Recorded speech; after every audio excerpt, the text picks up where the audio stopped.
Thank you, Madam Speaker, for giving me this opportunity.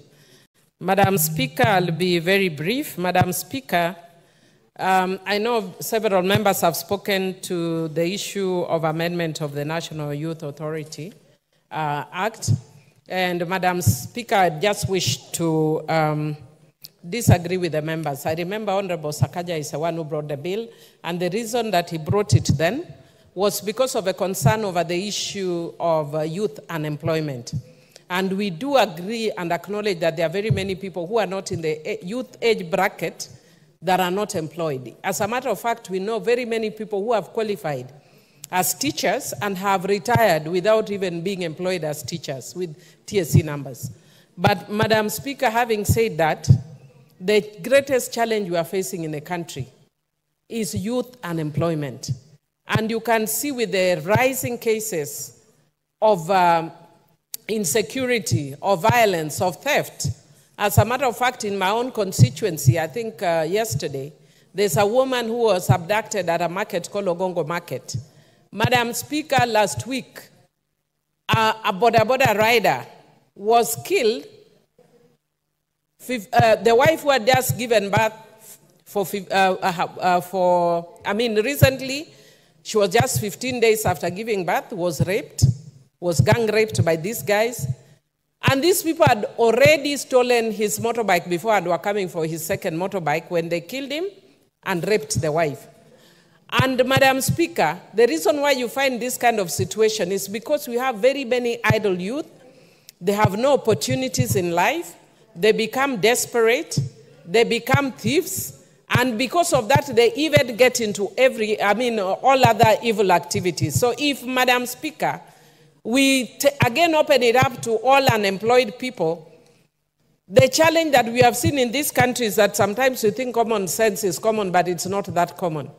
You will find that a person who is in their 70s who has retired will be deemed to be unemployed if they have retired and be given a job, because then they fall within that category. So for me, that is a situation which I do not support.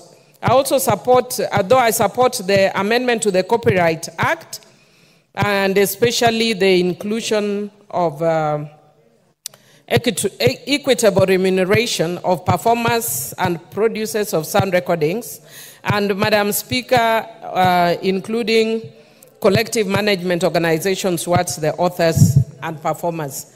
But want to encourage the majority leader that other than this miscellaneous amendment, please bring a more comprehensive amendment to the Fisheries Management Act, because we are facing several. Thank you. He has alerted me that there is a bill, and I will actually look at it, because we are facing very, very serious challenges in the fishing industry. There is always clashes with the fisher folk. More recently, people from Homa Bay Town constituency came and killed people in my own constituency because they are fighting over different fishing methods and different space. Unlike the land where people have title deeds, there are no title deeds in the lake. And we have different kinds of fishing that requires people to fish different times. This was never foreseen in the past because we have always thought that the waters are infinite. But we have discovered that it's now limited as the populations grow, as people move to fish in my area. As a matter of fact, actually, the persons that play a very significant role of fisheries in my constituency are Somalis. We are not against them, but it just shows you that this is a small resource, that people are coming all the way from northern Kenya, from Uganda, from Tanzania, to use the same resource. And conflicts are bound to arise, and we must therefore come up with the laws that actually deal with those kind of issues. Finally, Madam Speaker, I want to agree to some extent with Honorable Kaluma on the issue of adoption. I'm saying to some extent because you have to look at carefully the Constitution, and I presume the persons who are seeking this amendment are looking at the issue of discrimination. That if you are looking at a single female applicant can be allowed to adopt a child, I'm sure they are thinking, what about a single male applicant?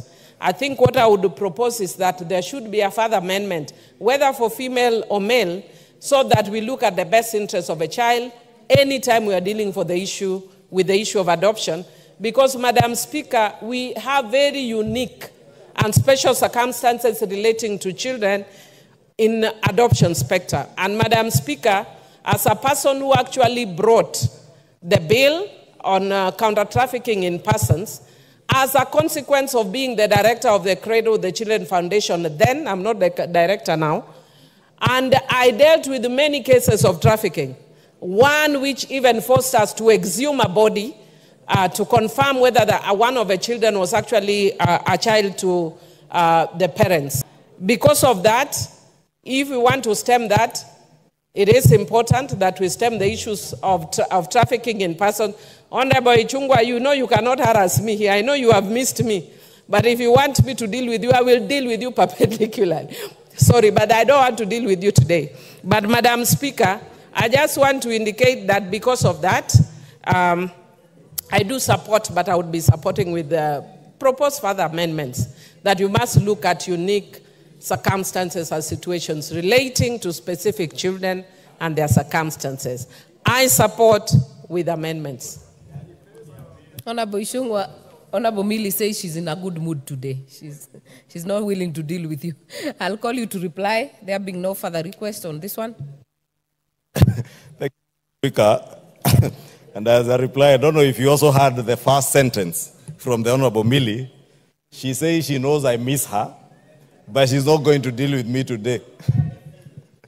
Honorable Speaker, and she knows I was not harassing her, because I know how passionate Millie is on child welfare and child care matters, and indeed matters touching on women's rights and gender equality.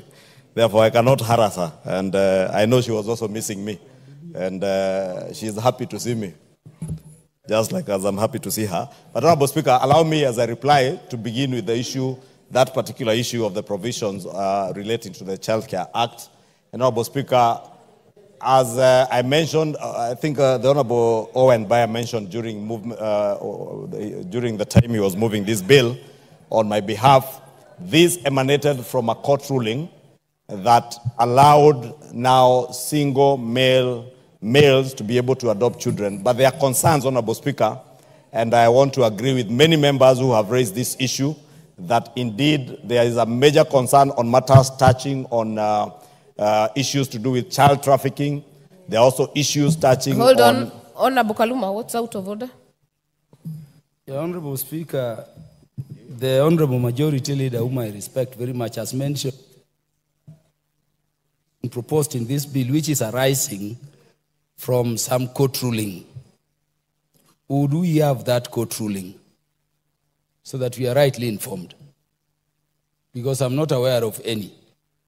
And I doubt any legitimate court, proper court, and we have very competent courts, can make such a ruling in the light of the provisions of Article 53 of the Constitution.